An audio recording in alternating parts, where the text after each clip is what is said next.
Now, we all have the right to offend, so says the Minister for Justice, Helen McEntee, who has passionately defended her hate crime legislation in the face of growing political opposition in recent years. But when does the right to offend become incitement to hatred? Well, in a moment, we'll be putting that question to Minister McEntee. But first, here's a report from Conor Wilson. Freedom of expression is one of the cornerstones of democracy.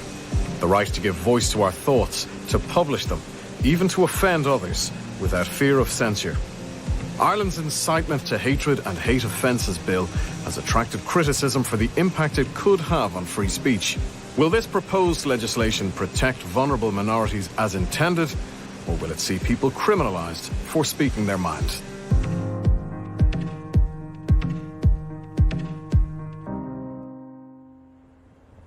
A new bill updating Ireland's laws on hate crime and hate speech has been approved by government and is currently making its way through the Seanad. Existing legislation dating back to 1989 is now seen as insufficient in the age of social media. New provisions will make it an offence to make speech intended to be threatening or abusive or likely to provoke hatred. We've had a historical gap of having no hate crime legislation, which is a clear gap in our criminal legal system for many decades, and it's required by international human rights law. With regard to incitement to hatred, there's clear technical deficiencies with the law that's already there. Much of what's being proposed under the current government bill really seeks to remedy some of the technical problems to make the law workable, to make sure that prosecutions are possible, but also that there's an effective protection for affected communities. Those affected communities are specifically referenced in the legislation as groups with protected characteristics. These include race, skin colour, ethnicity, religion, sexual orientation, disability, gender and gender identity. As a recognised ethnic group, it includes the traveller community. And, you know, travellers did work years ago. There wasn't as much racism and discrimination that exists actually today. I think if it doesn't impact on you, and if you don't know what it's like to be from a certain group that unfortunately, like the traveller community, being a subject of hatred our whole lives, really. And I think if you're not from those communities and if it doesn't impact on you, well then you weren't part of the movement or the acts, if you want, for a piece of legislation that will protect us. Freedom of expression has been guaranteed since the foundation of the state. First in the Irish Free State Constitution, drafted right here in this room in the Shelbourne Hotel, and again in Bunreacht na hÉireann in 1937. The potential impact of the new legislation on these rights has attracted international attention from those who see Ireland's bill as a frontier in the fight for free speech rights. This contribution from Green Party Senator Pauline O'Reilly has gone viral, with well in excess of 1 million views. All law, all legislation is about the restriction of freedom. That's exactly what we're doing here, is we are restricting freedom, but we're doing it for the common good. That should be the very fundamentals of any legislator who sits in this chamber, that they understand that what we do is restrict freedoms. Pauline O'Reilly's summation of the situation is incorrect from a constitutional point of view. There are limits to every right in the Constitution, but it doesn't mean that the Oireachtas is free to decide on those limits simply by reference to what it thinks at the time is the common good. And it isn't open to the Oireachtas to say that you can't say X or you can't say Y, because we believe that the common good requires that you shouldn't be allowed to say X or Y. The right of free speech and freedom of expression includes the right to be offensive. It includes the right to criticise other people very sharply. Not everyone believes it will unduly restrict freedoms. Dr. Seamus Taylor has spent decades working on diversity and hate crime in both Ireland and the UK. We're actually now the only country in Europe that doesn't have basic, adequate hate crime legislation. So I actually think we shouldn't be delaying this unduly, and we should be working to get this on our statute book. Law is never perfect. Law can always be improved. But in my view, sometimes good is good enough. So when does offensive speech become hate speech? And what is hate or hatred? It's not defined in the bill, and this is something that's been criticised by people on both sides of the debate. We need hate crime legislation so that we can protect people no matter what walk of life that they're from. It's horrible when you're a victim of hatred because of who you are. And we should be naming that in the bill. And we should go through it with a fine-tooth comb, if you want, and say, actually, this is our definition of hatred. And my definition of hatred is that, attacking a person because, again, of who they are, getting attacked because of the colour of your skin, and to name it in the legislation. The draft legislation is effectively going to leave it to the judges to determine what the bar should be in terms of criminality, how far you can go in being abusive or insulting or whatever without exposing yourself to a 5-year prison term. I'm not in principle against a modernising statute, but while we're doing that, we have to be very careful that we don't extend criminal liability to areas which at the moment are considered to be in the domain of free speech, argumentative free speech, insulting free speech, demeaning free speech and the like. Another matter of specific concern is in the area of hateful material and the implications of being in possession of material that is deemed to be hateful. There is an offence provided for and proposed in the bill of possessing and preparing material, which I think goes beyond the actual dissemination of material. That is an area that I think could, in the current draft, actually criminalise activity in the privacy of somebody's own home. Now, I don't think that's the intention, but we feel at the moment it's poorly drafted. Remember, under this law, there has to be approval of the DPP to prosecute.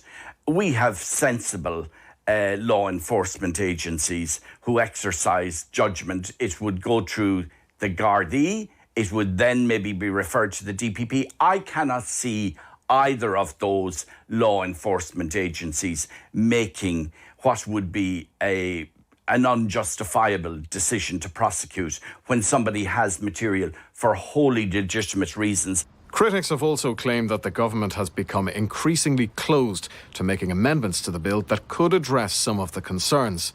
Simultaneously, there has been some controversy about submissions made during the public consultation phase, the majority of which were opposed to hate crime legislation. There was earlier consultation conducted by the Department of Justice, which included focus groups and where there was strong support for this legislation. But there also was a consultation where open responses were invited. What has become evident is that those were orchestrated responses, many of which, it appears, came from outside of Ireland. So what it was a deliberate, orchestrated campaign to say no to the legislation, which would seem to indicate that far-right groups were prompting those responses. I do think that there is genuine concern. It isn't just a crowd of mad right-wing xenophobes who are concerned about this legislation. Liberals like myself are deeply concerned about the implications of restricting freedom of speech to an excessive extent. And that was Conor Wilson reporting there. Well, we're joined now in studio by Minister for Justice Helen McEntee. And Minister, you're very welcome to the programme this evening. Why no definition of hatred in the hate crime legislation? So this isn't the first time that this has been brought to my attention. This is something that we've worked through, engaging with the former Attorney General, the current Attorney General, looking at other countries, what they do, how they define it, looking at ways in which we could define it if we were going to do it. And time again, the advice that has come back to me is that by defining hate, you potentially make the bill unworkable. And obviously what we're doing here in terms of hatred and hate speech is we're updating legislation that isn't workable. So what we have decided is that I suppose in the 1989 Act, which we're updating, the term hate is not defined, it's commonly understood, and to change that would actually create more complexities in the new legislation. Now, just to give you an example maybe, so in the UK, in Wales, in Northern Ireland, they use hostility. Instead of hate, they say hostility. They don't define it. It's generally understood what hostility means. In Scotland, they use ill will or malice. They don't define them. So now, what does hate mean to you? To me, hate is probably the most intense negative feeling that you can have about a person. It's not a passive feeling. It is an active negative feeling to the most extreme. Now, I have been given examples, and I've been... hate will mean to a guard on the street who has to make the decision to arrest, or the judge who maybe has to make a decision as to whether or not to prosecute? Or, so if I could give, for example, there have been suggestions that we would use a particular UN definition of it. So hatred or hostility is an intense feeling of opprobrium, enmity, and the third, which isn't coming to mind. But if you think of opprobrium, I mean, firstly, that's not a word that's usually used by many people. It means to criticise. So are we saying to criticise someone is as strong a feeling as hate? Enmity, again, this is about being hostile. Are we saying that hostile and detestation, is the third one? So you would actually have to prove all three of those feelings, which to me is actually, if you think of hatred, is a disliking or a criticism, a lower bar than hatred. Yes, to me it absolutely is. That UN definition that you're talking about, I know you will know that the UN High Commissioner for Human Rights has produced a report to try and advise states on how to implement legislation on hate crime legislation, and they do say that the legislation should include robust definitions of key terms such as hatred, discrimination, violence, hostility, among others, also incitement. What they're saying is that you need to define it in your policy. So if you look at how they actually outline it, whether it's the European Court of Human Rights, the UN or other bodies, what they say is you need to clearly define it in your policy, that it needs to be in legislation, but that not to actually define the term. And if you look at other countries, not just the UK and Scotland, Northern Ireland, as I mentioned, they don't go on to define that. I'm just still not clear who decides then whether an act of hatred has taken place. Because I know you're saying for you it's an extreme feeling, right? But the word extreme doesn't appear in the bill. So what might be an extreme feeling to you might be something that's very mild to somebody else. And so this is why we have very clear structures in place. So it's not the person who feels that this crime has been committed against them that decides that. It is An Garda Síochána, who then have to gather evidence, who then send it to the DPP, who then have to decide that there is hatred, who then have to send it to a court where you have a judge and where you have a jury of your peers. So it's not just one person that decides that. All of whom might have different feelings as to what hatred actually means. Absolutely. And there's no definition for them to go off. But if you define it in the way, as I've said, that has been suggested to me, that you would have to show intense opprobrium, enmity and detestation. Okay, so at least that speaks to an extreme then, doesn't it? Whereas the word hatred, there could be mild hatred. You know, there could be somebody who has, you know, an extreme dislike of something, or it can be extremely offensive that some people might see as hate. So I believe, and I think it's very clear, that if you take opprobrium, which means criticism, extreme hate and extreme criticism are two very different Michael things. McDougall, who we saw there in Connor's report, has given an example that, for example, people who express opposition to the existence of the State of Israel, some people might see that as an anti-Semitism, other people might not. Well, what we've very clearly built in, which actually doesn't exist in the 1989 Act, is protections around people's political views, their religious beliefs, their ability as that to example, express. would you be prosecuted under the hate crime legislation if you express opposition to the existence of the State of Israel? No, because wouldn't. if you look at what we're talking about here, it's inciting hatred. Okay, so it's even not if some just people from Israel then would say that I feel it's inciting hatred to say that you have opposition to the state from which I come. Again, we're not talking about the person that the feeling is geared towards. So what would the general population, what would an average person think looking at that? That is a person's view. Would but Boris can I just say on this? I'm just trying to get some sense, because absolutely, I think people are sitting at home wondering, what can I say and what can't I say? Absolutely, you know, and there's but no the person definition saying being that put is in the bill. clearly not inciting hatred against that group of people. All right. They are saying that this is their Would Boris Johnson have been opinion and their prosecuted view. for a hate crime for saying that Muslim women wearing burqas look like a letterbox? In this, no. And can I just say, they have hate crime legislation in the UK, which has a lower bar than what we are proposing here. And he was not prosecuted, he was not charged, he was not imprisoned because of it. And is that not inciting hatred against a group of people? So can I give you an example, actually, a very real example that I would see as reaching the bar? This evening, about 3 hours ago, on Twitter, I saw a video from a woman who was sitting today in Dublin, minding her own business, holding seats for her friends, when 3 men of whatever age, I don't know, came over, tried to take her seats, and she clearly said they were being saved.